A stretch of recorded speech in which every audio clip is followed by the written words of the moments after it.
Welcome back to session 4 of the course Corporate Performance Analysis and Evaluation. In session 4, we're going to cover corporate growth management. Growth is generally good. Growth means growth in sales revenue, growth in assets of the company, profit growth, and ultimately value growth. However, if the growth is very high, higher than the optimal level of growth, it will not be sustainable and will cause operational inefficiency, which will bring down the value of the company. So in this session, our objective is number 1, to understand the reasons for which a business should expand. Number 2, to understand how high growth may reduce the company's value or equity value or value per share. We're going to learn how to compute sustainable sales growth rate of a company and equity growth. The growth of a company very much depends on its operational efficiency, dividend policy, and capital structure. So in this session, we have to understand relationships between these 3 variables: operational efficiency of the company, dividend policy, and capital structure. Ultimately, finally, in this session, we have to understand the financial consequences of a high growth.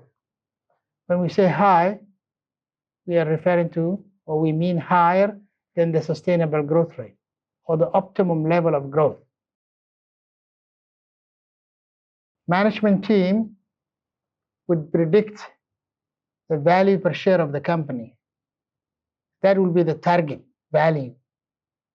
And then they look at the actual situation of the company and they will determine the current value on the assumption that if the company continues on their current strategy, the value per share could be higher or lower than the desired or target value. Now, in a situation in which the current value is lower than the target value or the desired value per share, the company would expand. The difference is called strategic value gap.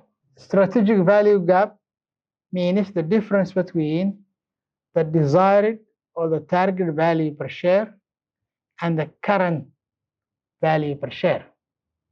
If the current value per share is lower than the desired or target value per share, then management will have to change the strategy and expand the business. If the business is expanded and reach its sustainable growth rate, that will be fine. But if the growth rate is higher than what they can manage, it will actually cause the equity value to decrease.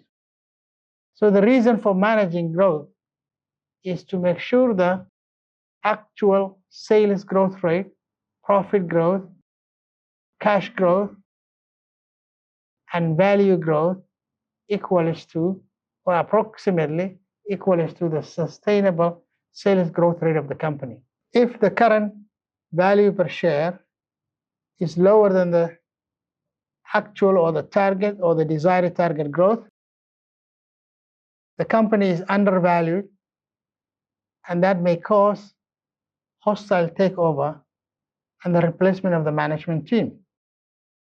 To avoid such a situation, the company must expand. Management must improve its performance of the company and expand the businesses. To expand the business, company will require internal funds and external funds.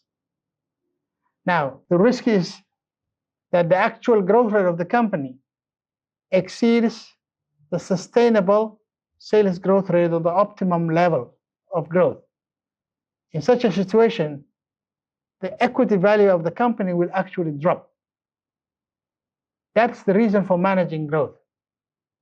The objective of managing growth is to ensure that the actual sales growth rate, profit growth, cash flow growth, and value growth is approximately equal to the sustainable sales growth rate of the company.